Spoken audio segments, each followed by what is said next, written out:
এ জালিম থাকবে না, এ জালিম সরকার থাকবে না। হাজার হাজার এতিমের বদদুয়া আছে, আমফানে গরিবদের বদদুয়া আছে।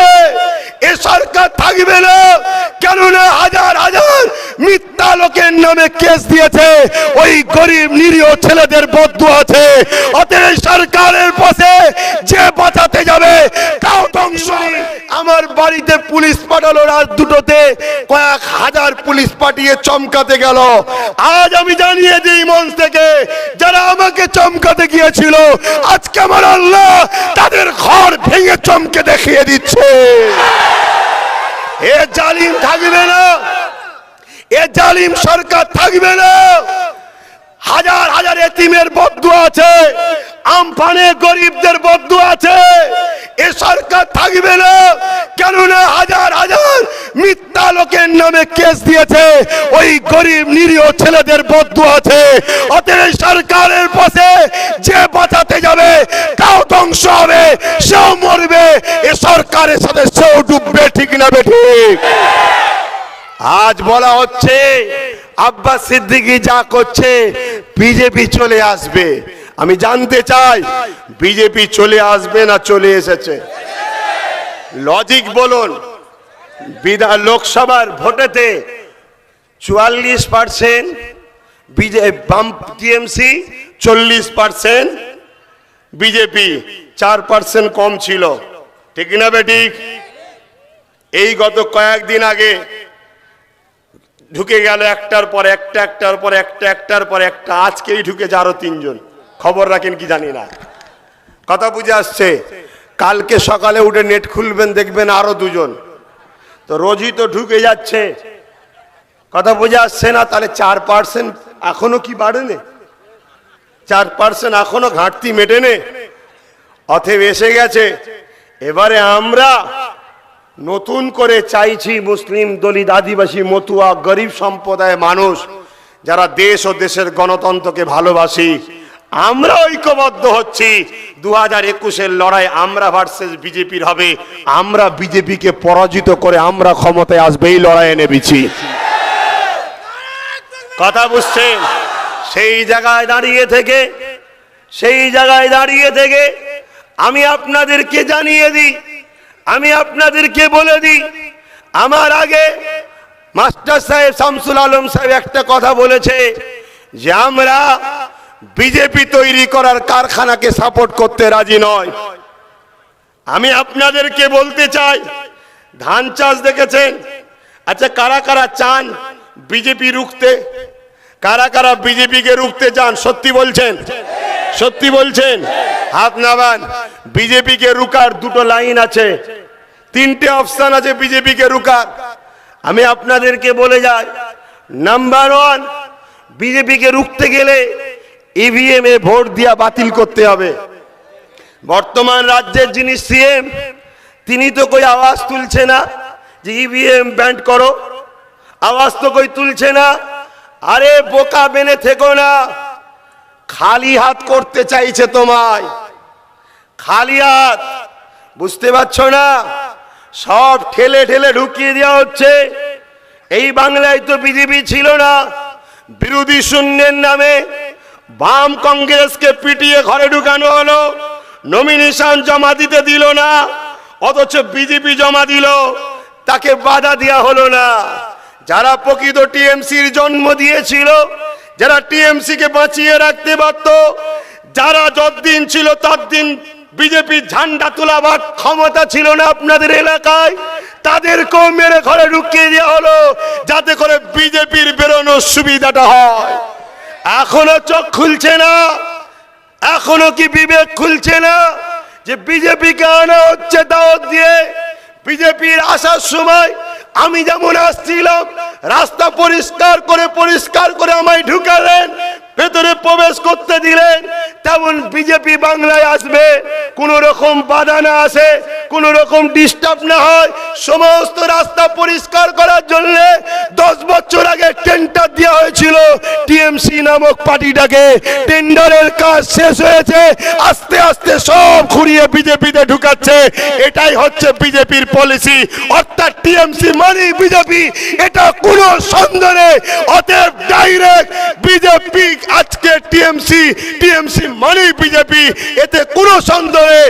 আজকে যারা বিজেপির বিরোধী করতে চায়, আগামী দিন আমাদেরকে ঐক্যবদ্ধ হয়ে লড়তে হবে, টিএমসি এবং বিজেপি উভয়ের বিরুদ্ধে লড়তে হবে, ঠিক না বেঠে? আজ আপনাকে তথ্য দিয়ে আরো বলে দিই, সময় দেখছেন না ঘড়ি দেখছি, তাই কথাই দিক ওদিক হয়ে যাচ্ছে। টাইমের দিকে খেয়াল করতে হয়। আপনারা ধান চাষ দেখেছেন না? ধান চাষ কি যে জমিনে ধান চাষ হয় সেই জমিনে কি বীজ ফেলা হয়? বীজ ফেলা হয় অন্য জমিতে, আর চাষ হয় অন্য জমিতে। বীজ যে জমিতে ফেলা হয় ছোট জায়গায়, সেখানে কিন্তু বীজটা যখন বড় বেশ একটু মোটা তাজা হয়ে যায়, তখন তুলে নিয়ে এসে কিন্তু অন্য জমিতে চাষ হয়। অর্থাৎ টিএমসির জমিনে বিজেপি চাষ হয়েছে, আর এখন বিজেপির জমিনে তারা বড় হয়ে এসে এবারে ফল ফলাবে। কথা বুঝে আসছে না? কিন্তু আমাদের ঘরে এরা বোকা এখনো বানাচ্ছে। কথা বুঝে আসছে? দুয়ারে দুয়ারে সরকার চলে গেছে, যাচ্ছে যাক, 5,000 টাকায় 10,000 টাকায় ইন্দিরা আবাসনের ঘরে বিক্রি হয়ে যাবেন না। যদি বিক্রি হয়েছেন মনে রাখবেন, 21-এর পরে আপনাকে নিয়ে যে রাখবে ক্যাম্পে, আর আপনার ঘরে বাস করবে অন্যজন। কথা বুঝতে পারছেন?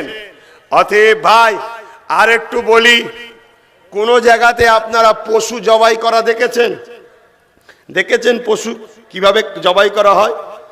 প্রথমে হাত পা বাঁধা হয়, দেখেছেন তো নাকি? হাত পা বাঁধে যে জবাই করে কি সে আলাদা তো? অতএব আমাদের ঘরে বিজেপি দুয়াই দিয়ে গায়ে মাথায় হাত বুলিয়ে কেউ হাত পা বাঁধছে, আর বাঁধা হয়ে গেলে 21-এ জবাই করার লোক আসছে। অতএব হাত খোলা থাকতে থাকতে, পা খোলা থাকতে থাকতে নিজেদের 50, 60, 70 সব ভাইয়েরা মিলেমিশে, আদিবাসী, দলিত, মতুয়া, নিজেদের কিছু হাতে তৈরি করে লাও। কথা বুঝে আসছে? আমি এই কথা থাকলেও বলতে পারছি না, সময় হলে আবার আলোচনা হবে। এটা হলো সুন্নাত আল জামাতের ব্যানারে হলো। সামনে জানুয়ারি মাস থেকে বিভিন্ন জায়গায় প্রোগ্রাম হবে। ওই প্রোগ্রামটা কিন্তু প্রকাশ্য রাজনীতির ব্যানারে হবে। অর্থাৎ যে দল তৈরি হচ্ছে, কি করব তো? কথা দিচ্ছেন করব তো? ধোকা দেবেন না তো? আমার দলকে জিতাবেন তো? আমার দলটা কি আপনাদের দল নয়? কার কার দল নিজের মনে করছেন হাত তুলে দেখান। একটুখানি উঠে দাঁড়িয়ে যান, চলে যাবেন না। যারা ভালোবাসেন উঠে দাঁড়িয়ে থাকেন। আমি জানতে চাই কয়েকটা কথা। 73 বছর ধরে বাম কংগ্রেস টিএমসি কে তো ভোট দিয়েছেন, আপনারা কি অধিকার পেয়েছেন? অধিকার পেয়েছেন, ইনসাফ পেয়েছেন, ইনসানিয়াত পেয়েছেন, শিক্ষা পেয়েছেন, চাকরি পেয়েছেন? কি পেয়েছেন তাহলে? হ্যাঁ পেয়েছেন। বাপ হারা হয়েছেন, মা হারা হয়েছেন, জেল খেটেছেন, মিথ্যা কেস পেয়েছেন।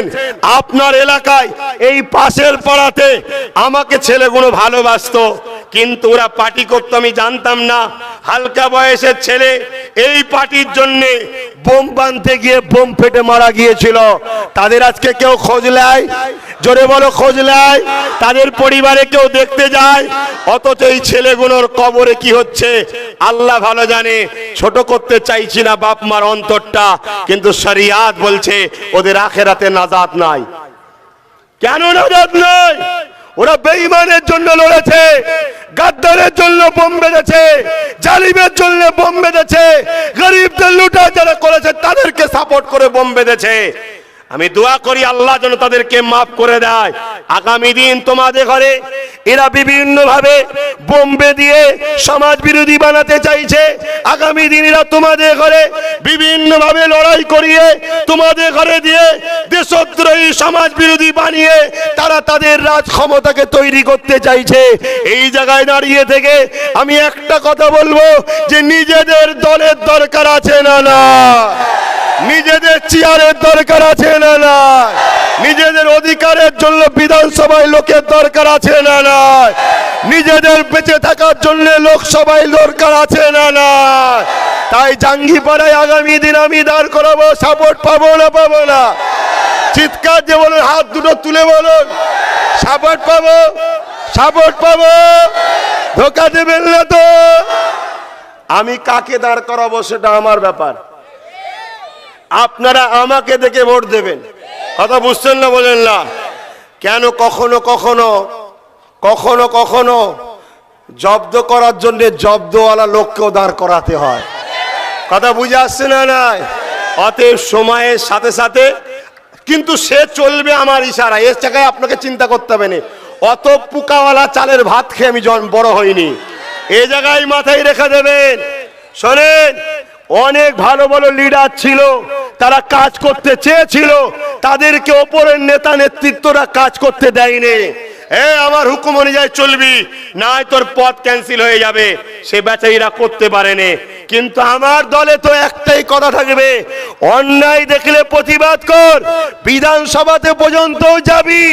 সংবিধান বিরোধী, দেশ বিরোধী, মানবতা বিরোধী কোন আইন দেখলে তুই এমএলএ তো কি হয়েছে, মারবি পাথরে খাঁচাই লাতি, তারপরে দেখো আমরা ঠিক না বেটে।